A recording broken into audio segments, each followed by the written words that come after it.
The 1970s dinner table was a world away from today's meals, filled with dishes that defined a generation, cooked on Formica tables, served on brown Duralex plates, and eaten by families who thought instant everything was the height of sophistication. These weren't gourmet creations or health-conscious choices. They were honest, filling meals that brought British families together every single week. But what happened to these forgotten favourites that once ruled our kitchen tables? From the exotic thrill of Vesta Curry to the Sunday luxury of Arctic roll, these 25 dinners shaped how an entire generation ate. Let's take a nostalgic journey back to when dinner meant something completely different. Number 1. Vesta Curry, the exotic night in. Nothing said sophistication in the 1970s quite like a Vesta Curry. This was your first taste of the Orient, delivered in a small cardboard box that felt incredibly worldly when everything else came from tins or the butcher's shop. The magic was in the ritual. You'd open that box to find the tiny packet of raisins, the sachet of curry powder, and those crispy noodles that you had to flash fry in hot oil. The sizzling sound as they hit the pan was pure theatre for a 1970s kitchen. But the real mystery was those strange, grey-looking dried meat pellets. They looked like rabbit droppings, if we're being honest, but add boiling water and somehow they'd transform into something that resembled beef. It wasn't about fresh spices or authentic flavours, it was about the rehydration process that felt like science fiction in your own kitchen. Served on your best plates with a sense of ceremony, Vesta Curry made ordinary Tuesday nights feel like an adventure. It was exotic, it was different, and it was about as close to international cuisine as most British families got in the 1970s. Number 2. Fray Bentos pies. Every British family had a love-hate relationship with Fray Bentos pies. Love because they were the ultimate emergency dinner when mum was tired or running late. Hate because getting the bloody things open was like defusing a bomb. Those flat, circular tins were designed by someone who clearly never had to open one. You'd wrestle with the butterfly tin opener, creating jagged metal edges that could slice your fingers off. The anticipation built as you carefully peeled back that razor-sharp lid, praying you wouldn't need stitches before dinner. But here's what every 1970s kid remembers: the soggy bottom. No matter how long you cooked it, that puff pastry was always golden and crispy on top, but remained a pale, gooey paste where it touched the gravy underneath. You'd eat around it, leaving a sad, soggy circle on your plate. Steak and kidney was the classic, though steak was generous. It was more like chewy bits of something in brown gravy, but it was hot, filling, and required zero skill to prepare. Perfect for busy families who needed dinner on the table fast. Number 3. Spam fritters, the wartime survivor. Spam fritters were a leftover from the war years that absolutely refused to die in the 1970s. School canteens served them religiously, and many families kept the tradition alive at home, especially when money was tight. The sound of the sizzling chip pan was the soundtrack to 1970s cooking. Most kitchens had a permanent pan of lard or vegetable fat sitting on the back of the stove ready for action. You'd slice that pink processed meat, dip it in thick, orange-hued batter, and drop it into the bubbling fat. The result was crispy on the outside, salty and slightly mysterious on the inside. You'd serve them with chips and a generous dollop of Heinz salad cream, the 1970s version of mayonnaise that came in that distinctive glass bottle with the yellow label. Nobody pretended Spam fritters were sophisticated, but they were cheap, filling, and had that satisfying crunch that made them oddly addictive. They represented practical cooking at its most honest, making something tasty from ingredients that would last forever in the cupboard. Number 4. Smash instant mashed potato, the Martian's choice. The 1970s was the decade of instant everything, and smash was the king of convenience foods. Those famous TV adverts with the Martians laughing at humans for peeling potatoes made smash feel futuristic and clever. Every British household had a packet of smash in the cupboard. You'd open it and get hit with that distinctive metallic smell of potato flakes, a scent that was somehow both artificial and comforting at the same time. The instructions seemed simple enough: add boiling water, stir, and serve. But here's what the adverts never showed: the lump factor. No matter how much you whisked it with a fork, there was always a dry pocket of potato powder hiding somewhere in the pile, waiting to explode in your mouth like flavourless chalk. But when you got it right, smash was creamy, smooth, and ready in minutes. It was perfect for busy weeknight dinners when proper mashed potato felt like too much effort. Served alongside sausages or mince, it was the taste of modern convenience in a 1970s kitchen. Number 5. Findus Crispy Pancakes, the freezer favourite. Every 1970s kid remembers the excitement of seeing those orange boxes pulled from the freezer. Findus Crispy Pancakes were the height of sophisticated frozen food, available in exotic flavours like minced beef or cheese and onion. But they came with a warning that every family learned the hard way: the scorched tongue. The filling was always the temperature of molten lava, regardless of how cold the outside remained. You'd bite through that golden breadcrumb coating and immediately regret your impatience. That breadcrumb coating was special too. It would get stuck in the roof of your mouth, creating a texture that was somehow both crispy and gluey at the same time. Modern versions just don't taste the same because the original Findus recipe has been changed for health regulations.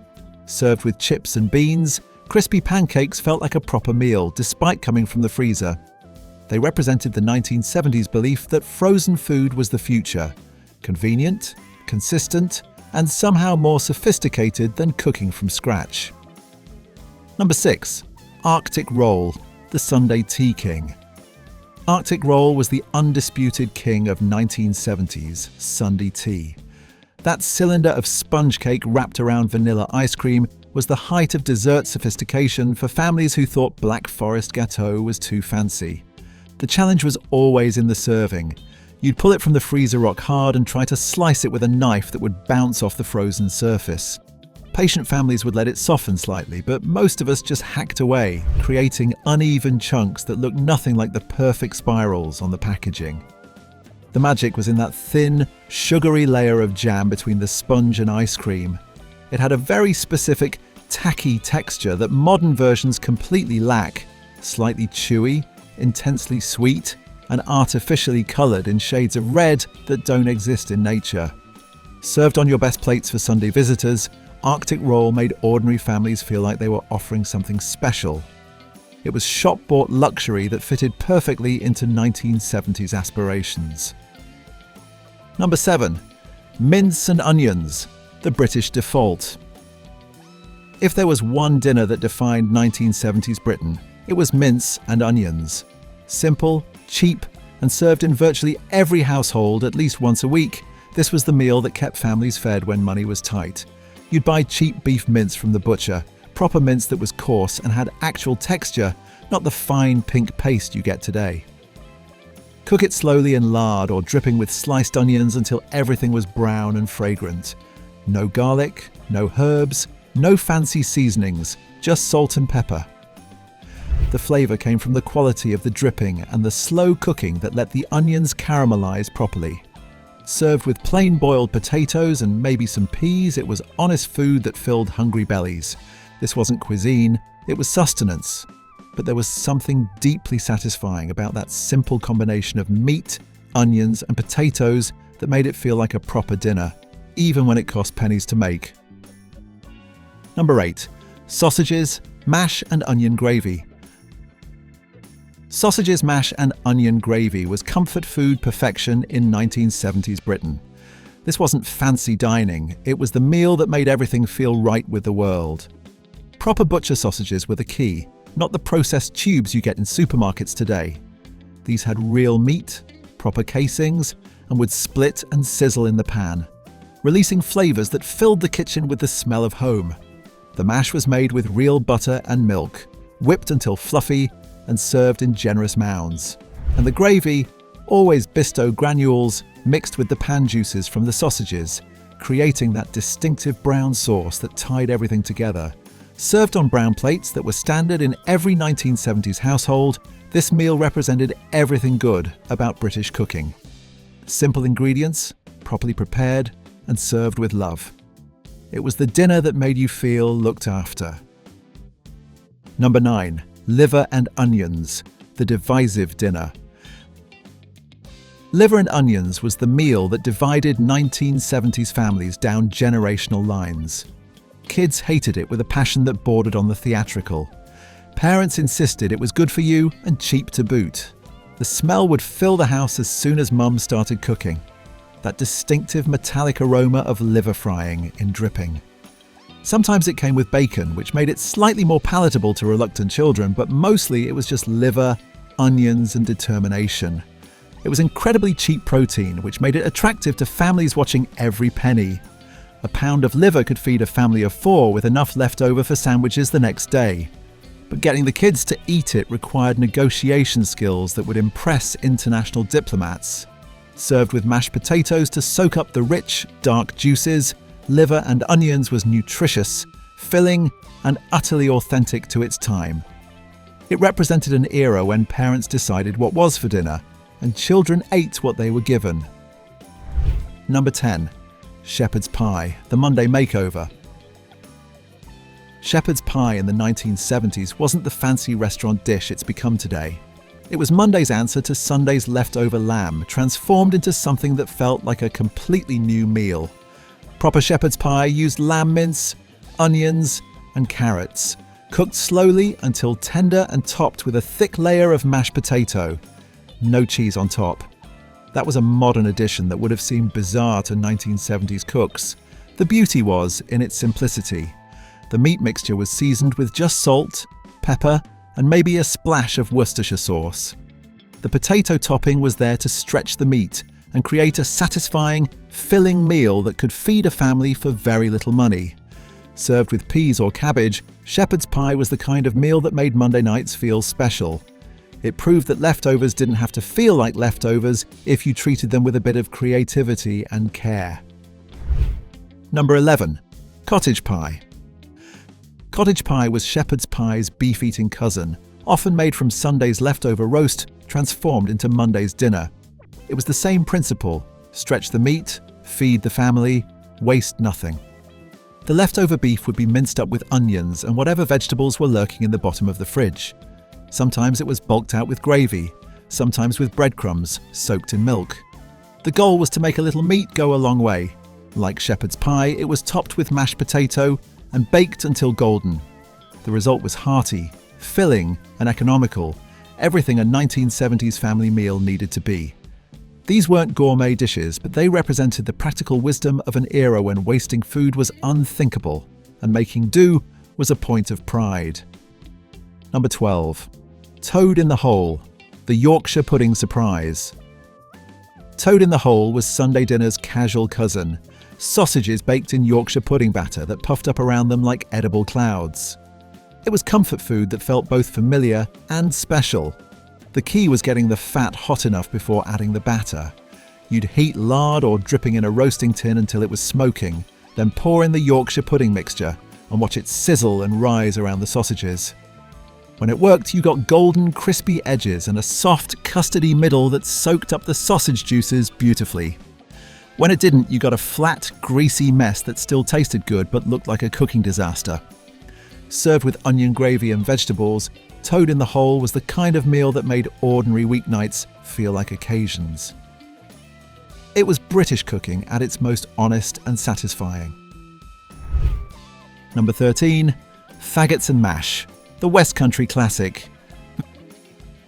Faggots were the meatballs of the 1970s, made from pork offal, breadcrumbs and herbs, wrapped in caul fat and baked until golden. They were cheap, tasty, and utterly authentic to British cooking traditions. You'd buy them from the butcher, already made and ready to cook. Pop them in the oven with some onions and serve with creamy mashed potatoes and mushy peas. The result was rich, savoury, and deeply satisfying. Faggots represented the nose-to-tail eating that was normal in the 1970s before we became squeamish about what went into our food. They were honest about their ingredients and proud of their working-class roots. Number 14. Corned beef hash. Corned beef hash turned a tin of processed meat into a proper dinner through the magic of potatoes and onions. It was resourceful cooking that made a little go a long way. You'd dice potatoes and onions, fry them until golden, then add chunks of corned beef from the tin. The result was crispy, salty, and surprisingly satisfying. Sometimes topped with a fried egg, it was a complete meal from store-cupboard ingredients. This was Depression-era cooking that survived into the 1970s because it was cheap, filling, and actually quite tasty when done properly. Number 15. Egg and chips, the simple pleasure. Sometimes the best dinners were the simplest ones. Egg and chips was the meal you had when you couldn't be bothered with anything complicated but still wanted something that felt like a proper dinner. Chips fried in lard or dripping, golden and crispy on the outside, fluffy inside. A fried egg with a runny yolk that would mix with the chips to create the perfect combination of textures and flavors. It wasn't sophisticated, but it was satisfying in a way that fancy meals often aren't. Pure comfort food that proved simple ingredients, properly cooked, could be absolutely perfect. Number 16. Bubble and Squeak. Bubble and Squeak transformed Sunday's leftover vegetables into Monday's dinner through the simple addition of heat and patience. Potatoes and cabbage mashed together and fried until crispy and golden. The name came from the sounds it made in the pan, bubbling and squeaking as the moisture evaporated and the bottom formed a golden crust. It was waste, not want not, cooking at its finest. Sometimes enhanced with leftover meat, sometimes served with a fried egg on top. Bubble and Squeak proved that leftovers could be better than the original meal. Number 17. Bangers and Beans, the student special. Sausages and baked beans was the meal that bridged childhood and adulthood. Simple enough for kids to make themselves, cheap enough for students, satisfying enough for working adults. Proper pork sausages, grilled until the skins split and the insides were cooked through. Heinz baked beans, heated in a saucepan and served alongside. Sometimes with chips, sometimes with bread and butter. It was unpretentious food that never claimed to be anything other than what it was: cheap, filling, and oddly comforting. Number 18. Stuffed marrow, the allotment special. If Dad had an allotment, you ate marrow. Usually it was a giant overgrown courgette that had lost most of its flavour but gained massive size. Someone would always grow too many and spend the summer trying to give them away to neighbours. The nostalgia was in the watery mess at the bottom of the Pyrex dish. Marrow is about 90% water, and 1970s ovens tended to turn it into a soggy boat for whatever you stuffed it with. You'd hollow out the marrow, stuff it with leftover bolognese or savoury mince, and hope for the best. It was almost always topped with a very thin layer of generic cheddar that turned oily rather than bubbly when cooked. The result was a dish that looked impressive but tasted mainly of water with hints of whatever you'd stuffed it with. But it was free food from the garden, and in the 1970s that counted for a lot. Number 19. Butterscotch Instant Whip, the weeknight reward. While not the main course, no 1970s dinner was complete without a quick dessert. Instant Whip, the rival to Angel Delight, was the king of the kitchen cupboard, always ready to turn a packet of powder into something that felt like a proper pudding. The nostalgia was in the whisking by hand. Before electric mixers were in every home, you had to use a manual rotary whisk until your arm ached, watching the powder slowly transform into something fluffy and sweet. The synthetic buttery smell that filled the kitchen was unmistakably 1970s. It was often topped with a single lonely glacé cherry or some hundreds and thousands if it was a special occasion. It wasn't sophisticated, but it was sweet, it was quick, and it made ordinary weeknight dinners feel like they had a proper ending. Number 20. Roast dinner, the Sunday ritual. Sunday roast was the meal that defined the week. Beef, lamb, or pork, roasted slowly with potatoes, Yorkshire pudding, and seasonal vegetables. This was family time, tradition, and comfort all rolled into one. The preparation started early and involved the whole family. Peeling potatoes, making Yorkshire pudding batter, preparing vegetables. It was cooking as a communal activity. Served at a properly set table with the best plates, Sunday roast was more than just dinner. It was a weekly celebration of family and tradition. Number 21. Pie and mash, the London classic. In London and the southeast, pie and mash was working-class dining at its finest. This was fast food before McDonald's, served in tiled shops that had been feeding working families for generations. The ritual was as important as the food itself. You'd queue up at the marble counter, watching the server ladle that mysterious green liquor over your plate with practiced precision. The pies were always piping hot, the pastry golden and flaky, filled with minced beef that had been seasoned just right. The mash was never fancy, just proper potatoes, butter and milk. What made it special was the atmosphere. These weren't restaurants trying to be something they weren't. They were honest working men's cafes where dockers, builders and market traders would grab a quick, filling meal. The conversation was loud, the service was fast, and everyone knew exactly what they wanted.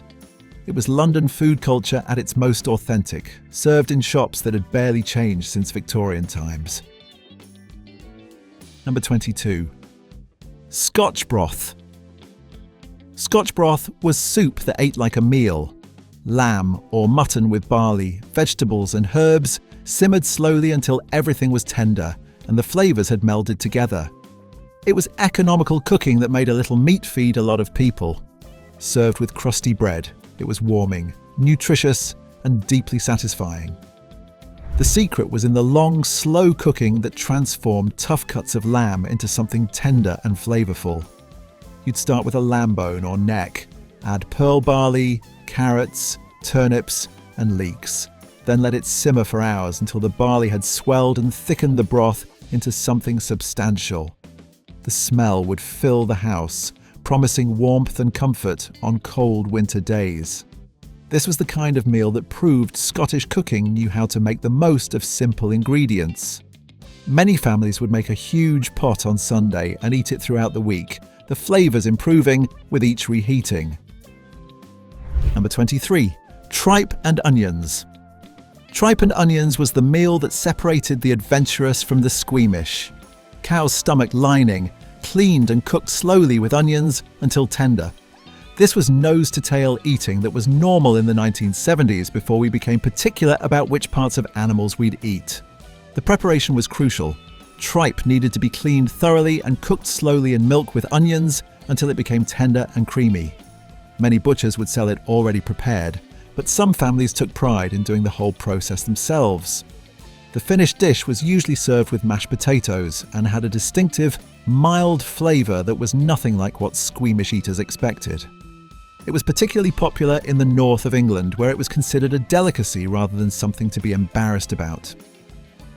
For families who grew up with it, tripe and onions represented honest, unpretentious cooking that didn't waste any part of the animal. Number 24. Kedgeree, the Friday fish special. Since many families still observed fish on Friday, kedgeree was the go-to way to make a little bit of fish go a long way with rice and eggs. It was exotic enough to feel special, but familiar enough not to scare the children. The smell of smoked haddock wafting through the house on a damp Friday afternoon was pure 1970s nostalgia. You'd flake the fish into cooked rice with hard-boiled eggs and curry powder, creating something that felt vaguely Indian but was thoroughly British. The yellow hue wasn't from expensive saffron, it was usually a generous teaspoon of standard curry powder from a tin. And the eggs were always hard-boiled until they had that faint grey ring around the yolk that marked them as properly cooked by 1970s standards. Served with a bit of parsley if you were fancy, it was Friday dinner sorted. Number 25. Bread and dripping. Sometimes the best meals were the simplest. Bread and dripping was the fat saved from Sunday's roast, spread thick on crusty bread and sprinkled with salt. The dripping would be carefully saved from the roasting tin, strained to remove any burnt bits, then left to set in a bowl in the pantry. Good dripping had layers, the clear golden fat on top and the dark jellied meat juices underneath. Both parts were spread on the bread, creating a combination of rich fat and concentrated meaty flavour that was absolutely delicious. It was often eaten as a tea-time snack or a quick lunch, especially by working men who needed something substantial to keep them going. Children would beg for bread and dripping when they came home from school, and it was considered a proper treat rather than just making do. So there you have it. 25 dinners that defined 1970s Britain. From the exotic thrill of Vesta Curry to the simple satisfaction of bread and dripping, these meals shaped how an entire generation ate, cooked, and thought about food. These weren't just recipes. They were memories, traditions, and connections to a time when dinner meant gathering around the table as a family. When convenience foods felt futuristic, when waste was unthinkable, and when simple ingredients could create something truly special. Many of these dishes have disappeared because we've lost the ingredients that made them special. The lard, the dripping, the proper butcher's sausages. But the memories remain, and the comfort they provided lives on in the hearts of everyone who grew up with them. If this nostalgic journey through 1970s dining has brought back memories, subscribe for more trips down memory lane. And check out the video on screen about 1960s British meals, because the story of how we ate is the story of who we were.